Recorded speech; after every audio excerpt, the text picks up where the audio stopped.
Hello everyone, welcome to classes by Farheen Akhtar. So my dear students, today we're gonna continue our last lecture. Last lecture में हमने nutrition in human beings topic को किया था और इस lecture में भी हम इसी टॉपिक को कंटिन्यू करेंगे. So my dear students, ready to start? So my dear students, are you excited for this amazing lecture? So are you ready to learn? Ready to start? So let's begin it with full energy. So students, इस slide में हम सीखेंगे सारे gastric juice के जितने भी component थे, hydrochloric acid, pepsin, mucus, इन चीज़ों का हम फंक्शन सीखेंगे. ठीक है. सो हाइड्रोक्लोरिक एसिड की अगर हम बात करते हैं तो it makes the medium acidic. ठीक है. HCl की वजह से आपके स्टमक का एक एसिडिक मीडियम बन जाता है. ठीक है. अब ये एसिडिक मीडियम बनना भी इम्पॉर्टेंट है सो दैट आपका नेक्स्ट पेप्सिन एंजाइम, ठीक है, एंजाइम पेप्सिन जो है ना, that is protein digesting enzyme, वो एसिडिक मीडियम में ही एक्टिवेट होता है. तो स्टमक में एक एसिडिक मीडियम होना बहुत ज़रूरी है जिसे आपका HCl बनाता है. ठीक है. सो HCl makes the medium acidic. Next point क्या है? HCl kills any bacteria which may enter the stomach with food. यानी ये फूड की डिसइंफेक्शन करता है. ठीक है. ये किसी भी तरह का बैक्टीरिया अगर कोई आ गया है फूड के साथ में, स्टमक में एंटर कर गया है, तो स्टमक में ही उसको किल कर देता है, फूड की डिसइंफेक्शन करता है. ठीक है my dear students. Next point क्या है आपका? Enzyme pepsin. ठीक है. तो this was all about HCl की एसिडिक मीडियम क्रिएट करना, डिसइंफेक्शन करना, ये दोनों काम हो गए आपके HCl के. नेक्स्ट है आपका pepsin. Pepsin is what? Protein digesting enzyme. अभी हमने पढ़ा कि इसको काम करने के लिए एक एसिडिक मीडियम चाहिए. जैसे तुमको पढ़ने के लिए एक काम, एक बहुत ही कंसंट्रेटेड वाला चाहिए इन्वायरमेंट, वैसे ही पैप्सिन को भी ना अपना काम करने के लिए एसिडिक मीडियम की ज़रूरत होती है. ठीक है. अब ये एसिडिक मीडियम बना दिया है आपके HCl ने. सो अब ये एंजाइम पैप्सिन क्या करेगा? P for pepsin and P for protein. So इससे आप याद रख सकते हैं कि पैप्सिन एंजाइम जो है ना, वो प्रोटीन डाइजेशन करता है. ठीक है. प्रोटीन की डाइजेशन करेगा, प्रोटीन का ब्रेक डाउन कर देगा बच्चों इनटू पेप्टोन्स. फ्लो चार्ट दिख रहा है आपको? प्रोटीन विल ब्रेक डाउन हो जाएगा, प्रोटीन का ब्रेक डाउन हो जाएगा इनटू पेप्टोन्स, और ये करेगा कौन? Enzyme pepsin. ठीक है. लास्ट आपका यहाँ पे मैंने क्या लिखा हुआ है बच्चों, कि अगर मैं आपसे पूछूं कि स्टार्च का डाइजेशन कहाँ शुरू होता है, तो आपका आंसर होना चाहिए बच्चों माउथ. माउथ में आपने पढ़ा है ना एंजाइम अमाइलेज, जो आपके स्टार्च को सिंपल शुगर में आपके स्टार्च को क्या कर देता है? ब्रेक डाउन कर देता है. तो यानी कार्बोहाइड्रेट का जो डाइजेशन है बच्चों, वो हमारे माउथ में स्टार्ट हो जाता है. लेकिन अगर मैं आपसे पूछूं कि प्रोटीन का डाइजेशन कहाँ स्टार्ट होता है बच्चों, तो आपका आंसर होना चाहिए स्टमक. अभी आपने देखा ना, enzyme pepsin is the first enzyme जो प्रोटीन को डाइजेस्ट कर रहा है. ठीक है. प्रोटीन का ब्रेक डाउन कर रहा है इनटू पेप्टोन्स. ठीक है माय डियर स्टूडेंट. लास्ट आपका नोट पॉइंट क्या है कि protein digesting enzyme, for example enzyme pepsin, ये एक्टिवेट होता है only in the presence of acid. यहाँ पे पेप्सिन को एक्टिवेट कौन कर रहा है? HCl. So this is the slide जिसमें हमने गैस्ट्रिक जूस के फंक्शन को अच्छे से सीखा. ठीक है माय डियर स्टूडेंट. तो क्वेश्चन में ना आपको गैस्ट्रिक जूस भी पूछा जाता है एंड ऑल्सो उसके फंक्शंस को भी एलिबरेट करने के लिए आता है. तो स्टूडेंट्स, चलिए समझते हैं म्यूकस के फंक्शन को. Mucus help to protect stomach wall from its own secretion of HCl. क्योंकि जो स्टमक है वो आपका HCl प्रोड्यूस कर रहा है, तो HCl जो है ना, वो इनर लाइनिंग ऑफ स्टमक की इरोजन कर सकता है. अगर म्यूकस ना होना तो HCl इज एसिडिक एसिड है ना, एसिड है, तो ये हमारी इनर लाइनिंग ऑफ स्टमक का इरोजन कर सकता है. बट क्योंकि हमारे पास होता है म्यूकस, हमारे स्टमक में होता है म्यूकस, जिसकी वजह से आपकी क्या होती है? स्टमक प्रोटेक्टेड रहती है. ठीक है. तो if mucus is not secreted, HCl will cause the erosion of inner lining of stomach that will leads to the formation of ulcers. ठीक है बच्चों, peptic ulcers. Okay my dear students, note point क्या है कि excessive secretion of HCl leads to acidity. आपने adult को हमेशा complain करते हुए सुना होगा, ओफन वो कहते हैं एसिडिटी हो गई है ना. तो कैसे होती है एसिडिटी? जब HCl ही एक्सेसिव सिक्रेशन हो जाती है ना स्टमक में, तो एसिडिटी हो जाती है. ठीक है. नेक्स्ट क्या है आपका? लास्ट पॉइंट है, the exit of food from stomach into the small intestine is regulated by a sphincter muscle. ठीक है. ये स्फिंक्टर मसल जो है ना, वो फूड को स्टमक से स्मॉल इंटेस्टाइन में भेजेगी इनटू स्मॉल अमाउंट्स। ठीक है बच्चों, so this is all about this student. This slide is all about liver. Liver क्या होता है बच्चों? आपका एसोसिएटेड ग्लैंड है, आपका पहला एसोसिएटेड ग्लैंड हम अभी करने वाले हैं। So it is the largest gland बच्चों, सबसे पहला पॉइंट। नेक्स्ट पॉइंट इज ये बाइल जूस सिक्रीट करता है। अब ये बाइल जूस कैसा होता है बच्चों? ग्रीनिश येलो लिक्विड होता है, ठीक है, विच कंटेन बाइल सॉल्ट। ठीक है, आप पढ़ोगे कि जो बाइल सॉल्ट है ना, उसका एक स्पेशल काम होता है इमल्सिफिकेशन करना। इमल्सिफिकेशन का मतलब जो लिपिड फैट के बिग बिग मॉलिक्यूल्स होते हैं ना, उनको छोटे छोटे मॉलिक्यूल्स में तोड़ देना। ठीक है my dear students, bile juice आपका बनता भले ही लिवर में है, बट ये स्टोर होता है जस्ट इसके नीचे। आपको येलो कलर का स्ट्रक्चर दिखाई दे रहा है, दैट इज गॉल ब्लैडर। एक बार पिक्चर को देखिए, पिक्चर में आपको लिवर शो किया हुआ है, जस्ट इसके नीचे येलो कलर का जो स्ट्रक्चर है ना, दैट इज आपका gall bladder. And gall bladder में आपका जो है ना बाइल जो स्टोर होता है। ठीक है, सो मेरे वर्ड्स पे फोकस कीजिए, वेरी इंपॉर्टेंट थिंग मैं आपको बता रही हूँ। ठीक है, बाइल जूस जो होता है ना, वो आपके फूड को एल्कलाइन करने का काम करता है। ठीक है, एंड ऑल्सो ये इमल्सिफिकेशन करता है फैट की। इमल्सिफिकेशन इज बेसिकली बच्चों लार्ज फैट ग्लोब्यूल को टाइनी फैट ड्रॉपलेट्स में कन्वर्ट करना। सो स्टूडेंट्स, अभी हमने इमल्सिफिकेशन को पढ़ा। अब इस डायग्राम के थ्रू आप एक बार देख लीजिए, ये जो पिक्चर है इसमें आपको अच्छे से समझ में आ जाएगा कि लार्ज फैट ड्रॉपलेट्स थी, इस पे जब बाइल सॉल्ट्स ने काम किया तो क्या हुआ, ये जो बड़ा सा फैट ड्रॉपलेट था वो स्मॉल फैट ड्रॉपलेट्स में टूट गया। सो इसी लार्ज फैट ड्रॉपलेट का स्मॉल फैट ड्रॉपलेट्स में कन्वर्ट होना क्या कहलाता है? Emulsification. Emulsification is very simple कि आपका लार्ज फैट मॉलिक्यूल है, उसको आपने स्मॉल फैट मॉलिक्यूल्स में तोड़ दिया, दैट इज व्हाट इमल्सिफिकेशन करवाता कौन है? Bile salt. ठीक, तो स्टूडेंट्स चलिए समझते हैं पैनक्रियाज को। Pancreas is also large gland but not the largest. Largest तो आपका लिवर ही है। ठीक है, सो पैनक्रियाज लाई कहाँ करता है बच्चों? लोकेशन क्या है इसकी? Parallel to and beneath the stomach. ठीक है my dear students, next point क्या है कि पैनक्रियाज जो है ना, पैनक्रियाटिक जूस सिक्रीट करता है।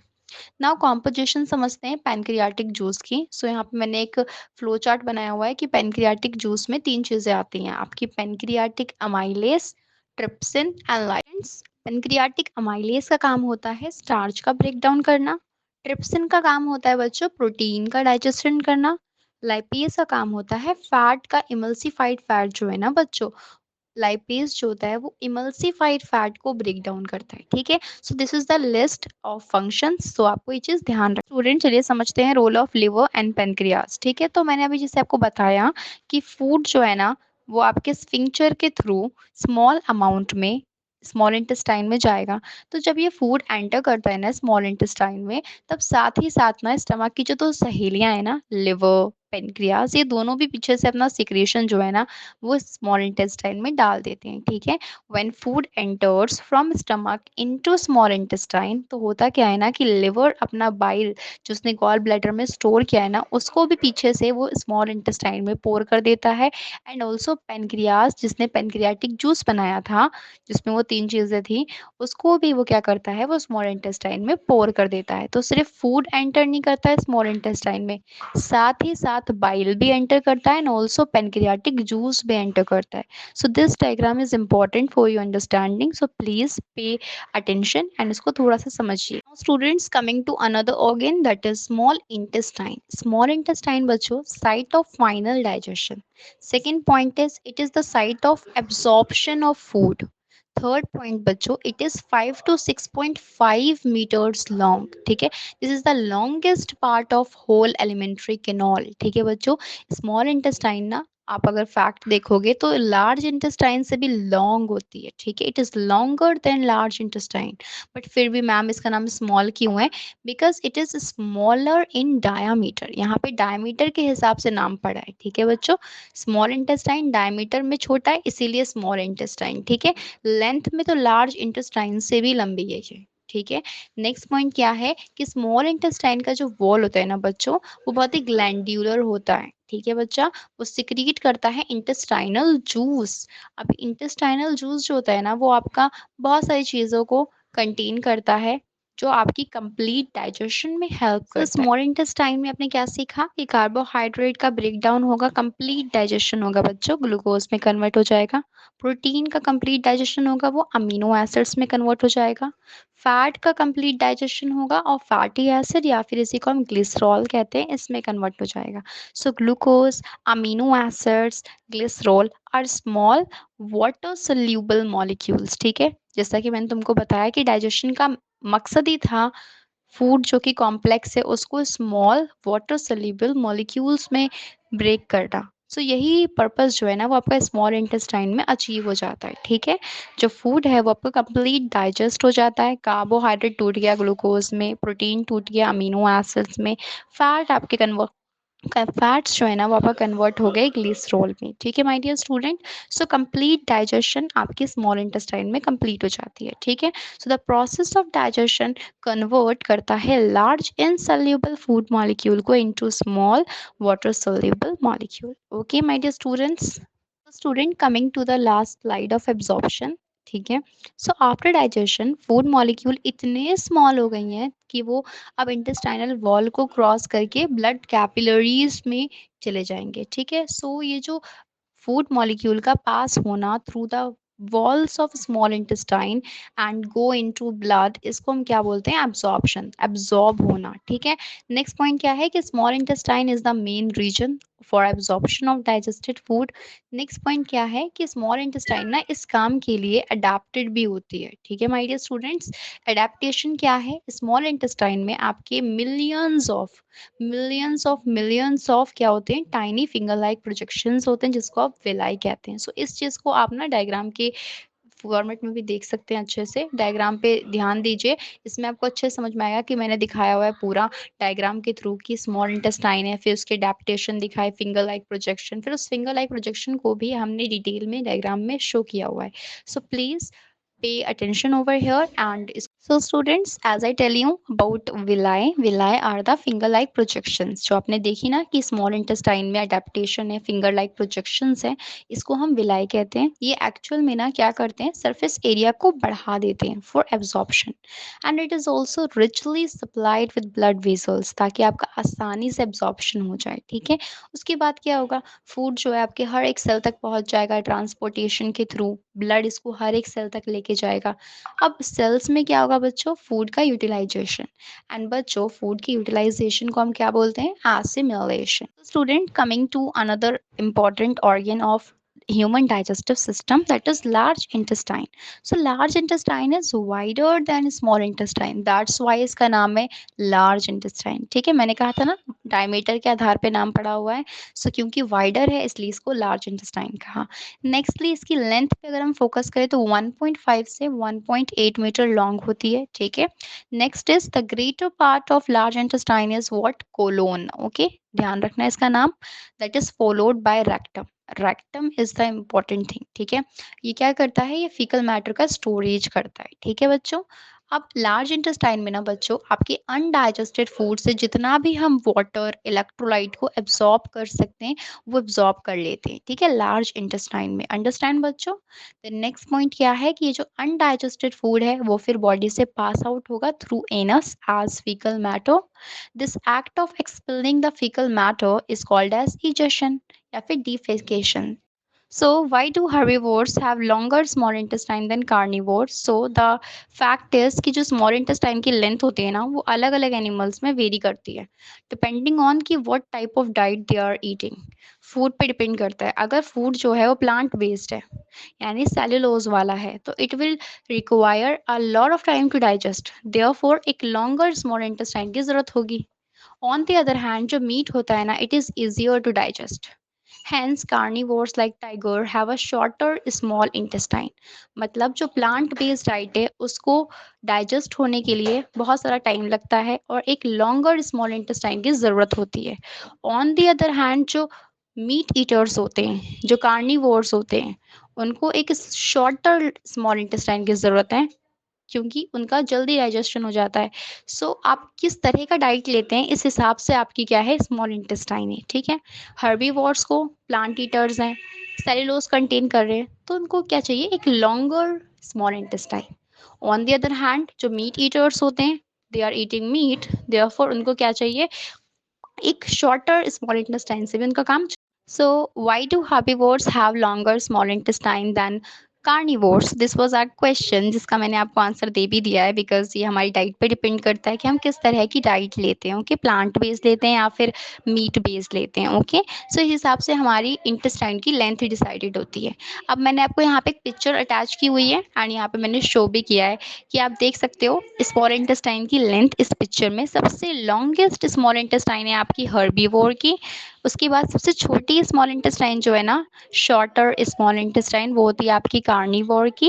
एंड ह्यूमंस आपके बीच में आते हैं क्योंकि वो तो ओमनिवोर होते हैं, वो तो प्लांट भी खाते हैं, मीट मीट बेस्ड डाइट भी लेते हैं। सो हमारी इंटेस्टाइन की लेंथ जो होती है वो इंटरमीडिएट होती है।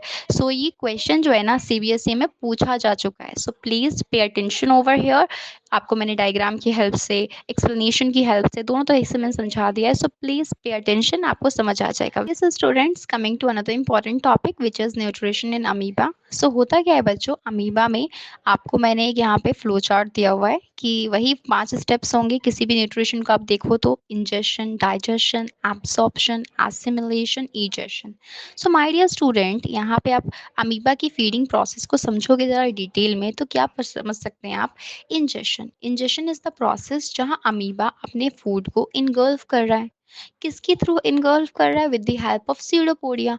आपको जो मैंने यहाँ पे डायग्राम अटैच किया है उसमें बी बी जो आपका सेक्शन है उसमें आपको सीडोपोडिया दिखाया हुआ है कि वो इस तरह से सीडोपोडिया फॉर्म करता है, सीडोपोडिया, एंड अपने फूड को इनगल्फ कर लेता है। ठीक है my dear students. Second step, digestion. Digestion is what enzyme break down food in vacuole. That means आपको सी, बी के बाद सी जो है बच्चों उसमें आपको शो किया हुआ है कि अब स्यूडोपोडिया बनने के बाद क्या हुआ, आपका स्यूडोपोडिया बंद हो जाता है, एक फूड वैक्यूल क्रिएट कर देता है। अभी जो फूड वैक्यूल है ना उसमें आपका फूड पार्टिकल एंजाइम की हेल्प से ब्रेक डाउन होगा, दैट इज उसका डाइजेशन होगा within the food vacuole. Okay my dear students. Third point है आपका एब्जॉर्प्शन। एब्जॉर्प्शन में क्या होगा, जो न्यूट्रिएंट्स है ना वो साइटोप्लाज्म में डिफ्यूज हो जाएंगे।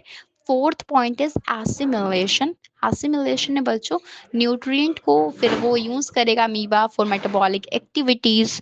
And last step is egestion. Waste जो भी होगा वो साइट, एक्सोसाइटोसिस टर्म इंपॉर्टेंट है। एक्सोसाइटोसिस, एक्सो मतलब एग्जिट, साइटोसिस मतलब सेल, सेल से एग्जिट करना इज एक्सोसाइटोसिस। तो वेस्ट को उसने एक्सोसाइटोसिस प्रोसेस के थ्रू सेल से बाहर एक्सपेल कर दिया, फेंक दिया, इजेशन। ठीक है बच्चों, ये आपको मैंने यहाँ पे एक विजुअल के हेल्प से भी समझा दिया। अलॉन्ग विद दिस यहाँ जो मैंने डायग्राम अटैच किया है ABCD लेबल करके, उसमें आप 1 मिनट दीजिए और समझिए इस चीज़ को केयरफुली, दोनों चीज़ों को आप एक बार देखिए। आई एम प्रिटी श्योर आपको सब समझ में आ जाएगा। So be attentive over here. So students important questions discuss कर लेते हैं। पहला है आपका MCQ, in amoeba food enters the body through. अभी हमने पढ़ा फूड कैसे एंटर करता है, स्यूडोपोडिया के थ्रू। नेक्स्ट क्वेश्चन क्या है बच्चा आपका, गैस्ट्रिक जूस कंटेन्स। तो अभी हमने पढ़ा था ना गैस्ट्रिक जूस की कॉम्पोजिशन कि ये HCl, पैप्सिन, म्यूकस, इन 3 चीजों से बनी होती है। तो आप इसके अकॉर्डिंग करेक्ट आंसर टिक कीजिएगा। ठीक है। नेक्स्ट क्वेश्चन क्या है, enzyme trypsin acts on which of the following. क्या वो प्रोटीन पे एक्ट करता है या फैट पे एक्ट करता है या लिपिड पे एक्ट करता है या कार्बोहाइड्रेट पे। तो इस चीज़ों को, ये आपके लिए क्या है ना एक तरह से प्रैक्टिस शीट की तरह, इंपॉर्टेंट क्वेश्चंस को ना लेक्चर अटेंड करने के बाद आप प्लीज़ खुद से सॉल्व कीजिए सो दैट आपको समझ आए कि आपको कितना लेक्चर समझ में आया। ठीक है। फोर्थ क्वेश्चन क्या है, which part of alimentary canal synthesize bile juice. ठीक है, कौन से पार्ट ऑफ एलिमेंट्री केनॉल में आपका बाइल जूस सिंथेसाइज होता है। ठीक है। नेक्स्ट क्वेश्चन क्या है, आपको स्ट्रक्चरल फीचर बताना है स्मॉल इंटेस्टाइन का जो फूड के एब्जॉर्प्शन के लिए रिस्पॉन्सिबल है। आपने अभी पढ़ा विलाई, है ना। सो आपको अच्छे से इसको डिटेल में पॉइंट्स की हेल्प से लिखने की कोशिश करनी है। ठीक है। Question number 6 is briefly explain different stages of nutrition. ठीक है, आपको क्या बताना है, न्यूट्रिशन के डिफरेंट स्टेजेस को बताना है अमीबा के केस में। अभी हमने सीखा वही चीज आपको फ्लो चार्ट पॉइंट्स के फॉर्म में आपको लिखना है। ठीक है। लास्ट क्वेश्चन क्या है कि आपको name and right lines about finger like projections जो रिस्पॉन्सिबल है फॉर एब्जॉर्प्शन ऑफ फूड। मतलब ये आपकी विलाई की बात कर रहा है, आपको विलाई के बारे में उसका लिखना भी है नेम और उसके बारे में कुछ लाइन्स भी लिखनी है। So these are the kind of question जो आपके सैम्पल क्वेश्चन पेपर आपके प्रीवियस क्वेश्चंस पेपर से मैंने उठाए हुए हैं। So please my humble request is कि आप प्लीज़ इसको खुद से एक बारी प्रैक्टिस कीजिएगा एंड जो भी इशू आता है आप नहीं कर पा रहे जहाँ भी सॉल्व, आपको किसी क्वेश्चन में डाउट है तो प्लीज़ उसको कमेंट सेक्शन में मुझसे पूछिएगा। I will answer each and every question. ठीक है my. So these are another important questions कि इसमें थोड़ा एक्सप्लेन करने वाले क्वेश्चंस है, इसको आप ट्राई कीजिएगा कि फ्लो चार्ट्स पॉइंट्स के फॉर्म में लिखें। So these are the questions जो सैम्पल क्वेश्चन पेपर से उठाए हुए हैं प्रीवियस क्वेश्चन पेपर के, तो please try to attend it and please try to write in points and flow chart. So my dear students, we are done with the lecture and हमने इस topic को बहुत ही अच्छे से कवर किया है। Okay my dear students, I hope कि आपको ये टॉपिक अच्छे से समझ में आया होगा एंड ऑल्सो बच्चों कोई भी डाउट होता है तो please you can ask in the comment section. Okay my dear students, and बच्चों प्लीज़ अच्छे से पढ़िए, अच्छे से सीखिए बच्चों। And my dear student, thank you for attending the lecture. Keep learning, keep shining.